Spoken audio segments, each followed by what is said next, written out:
Imagina un autobús, una máquina tan masiva, tan avanzada, que los ingenieros tuvieron que ponerle 8 ruedas, repartidas en 4 ejes, solo para que las carreteras pudieran soportar su peso. No venía de Alemania, no venía de los Estados Unidos. Era una joya de ingeniería hecha en México. Parecía sacada de una película futurista, una visión de acero y cromo bajo el sol. Hoy vamos a diseccionar al Sultana, el gigante que puso a temblar a las marcas internacionales. Este autobús mexicano no solo dominó las carreteras de toda América Latina durante décadas, también se atrevió a cruzar la frontera. Compitió en el mercado más difícil del mundo, los Estados Unidos, y luego, misteriosamente, desapareció. Se esfumó de la faz de la Tierra. ¿Qué tenía este monstruo de 4 ejes que lo hacía tan especial? ¿Por qué las empresas de transporte de Guatemala, Perú, Colombia y Costa Rica hacían fila para comprarlo? Y sobre todo, ¿cómo es posible que una industria tan poderosa se haya borrado del mapa, casi sin dejar rastro? Prepárate. Lo que vas a descubrir sobre el Sultana va a cambiar completamente tu perspectiva sobre lo que la ingeniería mexicana era capaz de hacer en los años 60. 1963. La ciudad de Monterrey ardía bajo el sol. En los talleres de trailers de Monterrey, el aire olía a metal cortado, a grasa pesada, a ambición pura. Allí nació el primer autobús de 4 ejes construido en México. El modelo TM 4016 SP. No tenía 4 ejes por estética. No era para presumir en las ferias comerciales. Era pura necesidad técnica. Una lucha contra la física. Las carreteras mexicanas de la época eran traicioneras, especialmente las que atravesaban las sierras. Caminos estrechos, pavimento delgado. Tenían límites de peso por eje muy estrictos. Un autobús normal de 2 ejes no podía cargar suficientes pasajeros. Si lo llenabas al máximo, destruías el asfalto. El peso concentrado en solo 2 puntos quebraba el camino como si fuera una galleta seca. Los ingenieros se sentaron frente a sus tableros. Limpiaron el sudor de sus frentes. Miraron los mapas de la Sierra Madre. Vieron cómo el pavimento se hundía bajo el paso de las flotas antiguas. Tomaron los lápices de grafito. Dibujaron una línea adicional en el frente, luego otra en la parte trasera. Decidieron distribuir la masa en 4 ejes. Cada rueda individual soportaba menos carga, pero el conjunto era una fortaleza rodante. Podía transportar más personas con una estabilidad nunca antes vista. Las curvas cerradas de las montañas mexicanas necesitaban esta respuesta. Los ingenieros sintieron la textura del metal. Vieron cómo el diseño se hacía realidad. El pavimento ya no sufría. El Sultana podía rodar donde otros fallaban. Era el inicio de una leyenda. Un gigante de acero mexicano que desafiaba las reglas de la gravedad. Aquí viene lo verdaderamente salvaje. A diferencia de casi cualquier autobús del mundo, el Sultana tenía 2 ejes delanteros que giraban, los 2 al mismo tiempo, coordinados perfectamente. Esto le permitía dar vueltas cerradas a pesar de su enorme longitud. Imagina un autobús de más de 12 metros, haciendo giros que normalmente solo haría un vehículo mucho más pequeño. Los conductores que manejaban estas bestias eran artistas, prácticamente acróbatas del volante. Sentían la dirección en sus brazos. Escuchaban el roce de los neumáticos contra el asfalto. Era la magia de la maniobrabilidad, una danza de metal y precisión. Traileres de Monterrey empezó en 1946 como un pequeño taller que reparaba tractocamiones, reconstruía semirremolques. Pero para cuando llegaron los años 60, ya dominaban técnicas secretas, técnicas que venían de la industria aeronáutica. El Sultana usaba una estructura integral de aluminio remachado, similar a la construcción de los aviones de combate. Esto lo hacía inmune al óxido, un problema gigantesco en las regiones húmedas o en las costas salitrosas de Veracruz.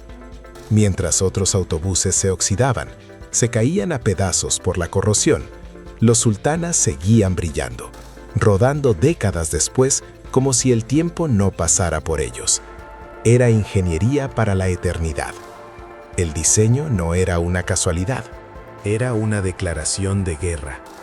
El techo no era plano, se elevaba, un escalón de acero que cortaba el viento con precisión. Lo llamaban el superpanorámico. No era un nombre publicitario, era una experiencia sensorial completa. Los pasajeros subían los peldaños de la cabina, se acomodaban en los asientos de tela gruesa, y de pronto el mundo se abría ante ellos. La vista no tenía obstáculos. No mirabas la nuca del pasajero de enfrente, mirabas las nubes, mirabas las cimas de las montañas más altas de la Sierra Madre. El cristal era curvo, inmenso, una proeza de la transparencia, en una época donde viajar era una odisea de polvo, calor y fatiga. El Sultana ofrecía un espectáculo visual ininterrumpido. El paisaje de México entraba por los ojos. Los valles profundos, los desiertos infinitos de Sonora, las selvas húmedas de Chiapas. Todo parecía una película de 70 milímetros proyectada en tiempo real. Era ingeniería pensada para el placer del viaje, no solo para el transporte de carga humana. El Sultana convertía cada trayecto en un evento cinematográfico de lujo. Pero debajo de ese diseño futurista había una mente fría, una mente técnica que buscaba la perfección mecánica. Algunos modelos portaban el motor en una posición central trasera, una decisión revolucionaria para los años 60. La mayoría de los autobuses del mundo ponían el motor al fondo, completamente atrás, colgando del chasis. Eso creaba un desequilibrio de masas. Un peso muerto que hacía que la parte trasera bailara en las curvas más cerradas, que la conducción fuera inestable, peligrosa en terrenos mojados. Los ingenieros de Monterrey movieron el bloque de hierro, lo centraron, lo colocaron justo entre los ejes traseros. El centro de gravedad bajó, el autobús se pegó al suelo. Se sentía balanceado, firme, un gigante que no le temía a las curvas sinuosas de la carretera Federal 1. El resultado era una máquina que obedecía al conductor con una lealtad absoluta, que no intentaba salirse del camino. Y luego estaba el alma de la bestia, el rugido del Detroit Diesel, el legendario motor 8V71. No era un motor cualquiera. Era un monstruo de metal, enviado desde los Estados Unidos de América, pero con corazón y mano de obra mexicana. Un motor de 8 cilindros en V, de 2 tiempos, con cilindros en línea que trabajaban con una sincronía brutal. Producía un sonido que no solo se escuchaba, se sentía en el centro del pecho. Antes de verlo aparecer en el horizonte, la gente en los pueblos ya sabía que venía un Sultana. Un zumbido grave, metálico, profundo, que hacía vibrar los cristales de las casas al pasar por las calles empedradas. Un rugido que significaba poder, que significaba que ese autobús llegaría a su destino, sin importar la carga excesiva, sin importar la pendiente más pronunciada. Para los pasajeros, ese sonido era música. Era la garantía de que estaban en las manos de la mejor ingeniería disponible.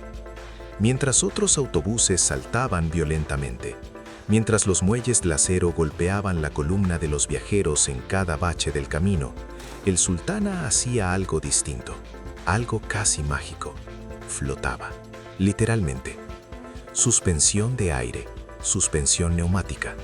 Un lujo extremo en 1965.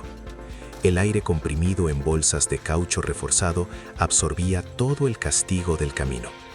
El chasis subía y bajaba con una suavidad de nube. Las válvulas de presión silbaban constantemente. Expulsaban aire con un sonido siseante que recordaba a una locomotora de vapor. El autobús no chocaba contra el bache, lo ignoraba, lo devoraba. Incluso en las carreteras de terracería más salvajes de la frontera norte, el viaje dentro del Sultana era como estar en la primera clase de un avión transatlántico. Suave, silencioso en el interior de la cabina, elegante. Era la ingeniería mexicana demostrando al mundo que no solo podíamos construir algo grande, podíamos construir algo perfecto, algo que flotaba sobre la adversidad del terreno. El desierto de Sonora era un infierno, 45 grados centígrados a la sombra. El asfalto se derretía bajo el sol. El aire afuera era fuego puro, pero dentro del Sultana todo cambiaba. El pasajero sentía un alivio inmediato. El aire era gélido, perfecto, constante. La ingeniería de Monterrey no jugaba. Instalaron un sistema de aire acondicionado masivo, un sistema integrado que mantenía una temperatura de primavera en medio del horno más brutal. No era un lujo opcional, no era un extra para quienes podían pagarlo, era el estándar. El aire frío salía por las rejillas superiores con un susurro constante, un alivio que permitía dormir mientras afuera el mundo se consumía. Los cristales también hacían su parte, vidrios tintados, cristales térmicos, pioneros en el uso de tecnología que rechazaba el calor.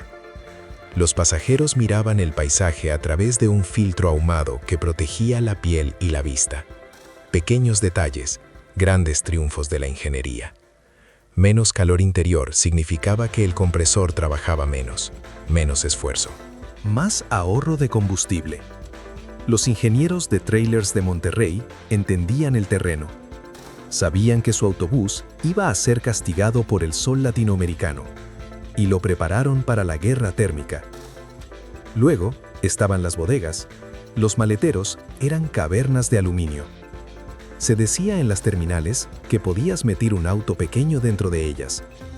No era una exageración de cantina, era una realidad volumétrica. Los compartimientos de equipaje del Sultana eran inmensos, porque en México, en los años 60, viajar no era solo llevar una maleta de mano, era mudar la vida. Las familias transportaban cajas pesadas, regalos para los parientes lejanos, incluso muebles de madera sólida. El Sultana lo recibía todo. Sus mandíbulas laterales se abrían de par en par, revelando un espacio de carga que parecía no tener fin. Era la bestia de carga más elegante del continente. Y entonces ocurrió lo impensable. El orgullo nacional cruzó la línea de fuego. Los ojos de los americanos se fijaron en el gigante de Monterrey. Greyhound, la empresa de autobuses más poderosa de los Estados Unidos de América, miró hacia el sur, analizó las máquinas mexicanas y tomó una decisión que sacudió a la industria. Compraron unidades del Sultana. El producto mexicano cruzó la frontera para dar servicio en el país vecino. Piénsalo bien. Una joya de ingeniería nacida en Monterrey, rodando por las autopistas de Texas, por los caminos de California, dominando el asfalto gringo. Eso no pasa por suerte. Pasa porque el Sultana era superior en resistencia, en capacidad, en diseño. Fue una bofetada de excelencia mexicana en la cara de las marcas internacionales. El Sultana era el favorito indiscutible. En Perú, en Colombia, en Guatemala, las empresas de transporte más importantes de México lucían con orgullo sus flotas. 3 Estrellas de Oro, Chihuahuenses, Transportes del Norte, Estrella Roja. Todos querían al gigante de 4 ejes en sus filas. Era el símbolo máximo del éxito. Si una línea de transporte tenía sultanas, sabías que estabas viajando en lo mejor de lo mejor. Un pico de excelencia que México nunca volvió a alcanzar de la misma manera. Pero, en medio de esta gloria, algo empezaba a agrietarse. Velocidad. Velocidad pura. El Sultana no solo era grande, era rápido, sorprendentemente rápido. podía mantener velocidades de crucero superiores a los 110 km por hora, cargado hasta el techo, con 40 pasajeros y sus maletas pesadas en las bodegas, algo que pocos autobuses de los años 60 lograban con esa estabilidad de acero. Gracias al poder de sus motores, las empresas de transporte ofrecían algo que parecía un milagro, un viaje de solo 5 horas y media, desde la Ciudad de México hasta el puerto de Acapulco. Eso era increíblemente rápido para la época. La gente estaba acostumbrada a viajes de 8 o 10 horas, a trayectos eternos que dejaban el cuerpo molido por el rebote de los muelles. El Sultana lo hacía en casi la mitad del tiempo. Era el rey del asfalto, el amo de la línea de meta. Entrar en la cabina era como entrar en un sueño de la era espacial. El tablero del conductor no era un trozo de plástico barato, era una consola de comando. Parecía la cabina de un avión transatlántico. Estaba llena de relojes análogos, de esferas con bordes de cromo que brillaban bajo las luces nocturnas, agujas que temblaban con precisión quirúrgica, indicadores para monitorear la presión de aire de cada uno de los 4 ejes, la temperatura exacta del aceite, el voltaje del sistema eléctrico, la presión de las bolsas de aire de la suspensión. El conductor no era un simple empleado, era un técnico capacitado, un especialista. Sentado en su trono de cuero, mirando el camino a través del cristal curvo que envolvía su visión. No cualquiera podía manejar esta bestia de 4 ejes. Y eso también era parte del prestigio. El sonido de los interruptores era un clic seco, metálico. Había que domar la transmisión Fuller Road Ranger, una caja de cambios manual, no sincronizada, de doble contraeje. Era la misma que usaban los tractocamiones pesados que cruzaban el continente cargados de mineral. No había margen para el error.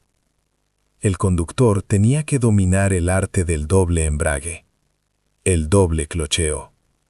Tenía que escuchar las revoluciones del motor Detroit Diesel, sentir en la planta del pie la vibración exacta, el momento preciso en que los engranes debían morderse sin rechistar.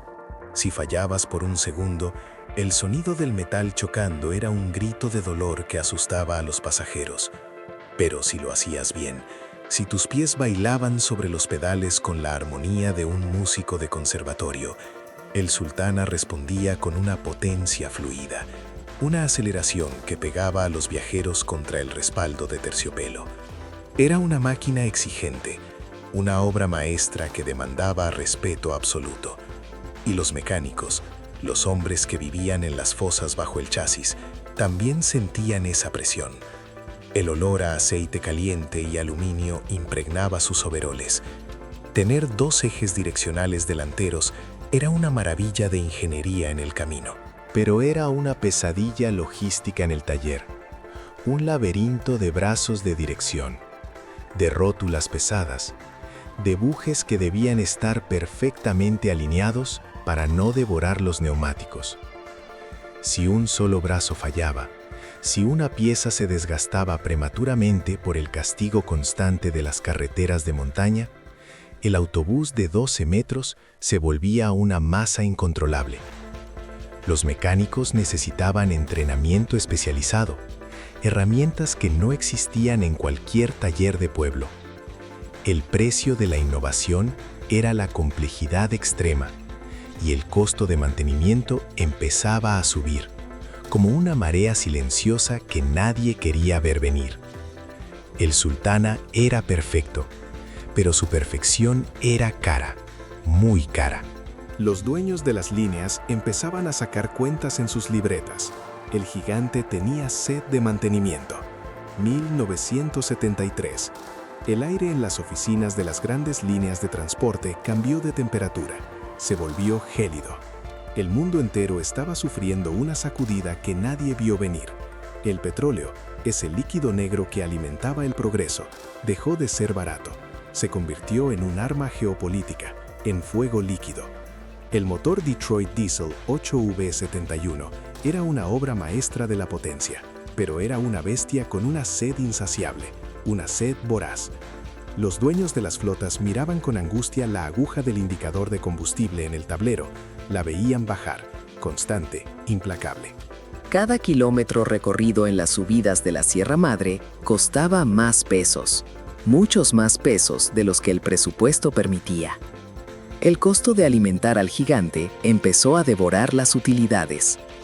Las empresas hacían números en servilletas manchadas de aceite. La rentabilidad del Sultana estaba en la cuerda floja.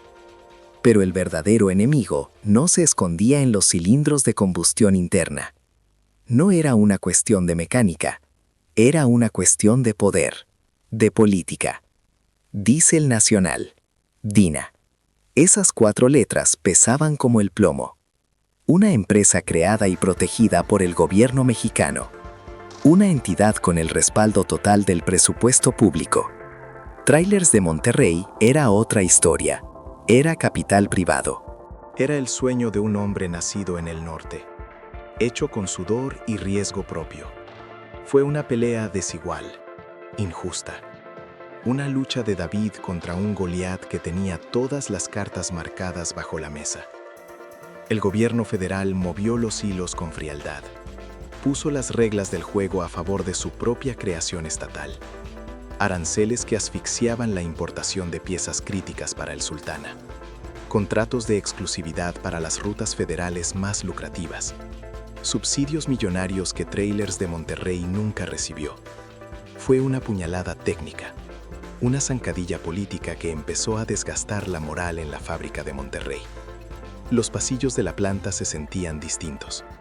Menos ruido. Más sombras. Los obreros miraban las máquinas con incertidumbre, pero lo peor estaba por venir. 1982, el año del desastre financiero total. El peso mexicano se desplomó. Se hundió como un ancla de hierro en el mar más profundo. La devaluación fue un hachazo directo al cuello de la producción industrial. Hay que entender algo fundamental. En sus años dorados, el 80% de los componentes del Sultana venían del otro lado de la frontera. Los motores potentes, las transmisiones de doble contraeje, los sistemas de refrigeración masivos, todo, absolutamente todo, se pagaba en dólares. De pronto, el dólar se volvió una quimera, un fantasma inalcanzable para cualquier empresario. El costo de importar una sola transmisión Fuller se multiplicó por 10 en cuestión de meses. Los estantes de repuestos en los almacenes empezaron a quedar vacíos. Los mecánicos buscaban piezas en los cementerios de chatarra, canibalizando autobuses viejos porque no había dinero para comprar piezas nuevas. Trailers de Monterrey intentó maniobrar en medio de la tormenta. Intentaron mexicanizar cada tornillo, cada cable, cada maniera, pero el tiempo se agotaba. La crisis económica era una marea de lodo que cubría todo el país. Sin acceso a componentes críticos de alta tecnología, la producción se volvió imposible. Las máquinas de la fábrica se detuvieron, una por una. El sonido de los remaches neumáticos contra las láminas de aluminio cesó por completo. El silencio que quedó en los galpones era pesado, un silencio que olía a derrota, a una era gloriosa que se cerraba con llave y candado. Los ingenieros guardaron sus planos enrollados, los trabajadores colgaron sus overoles manchados de grasa. El gigante de 4 ejes estaba siendo asesinado en silencio.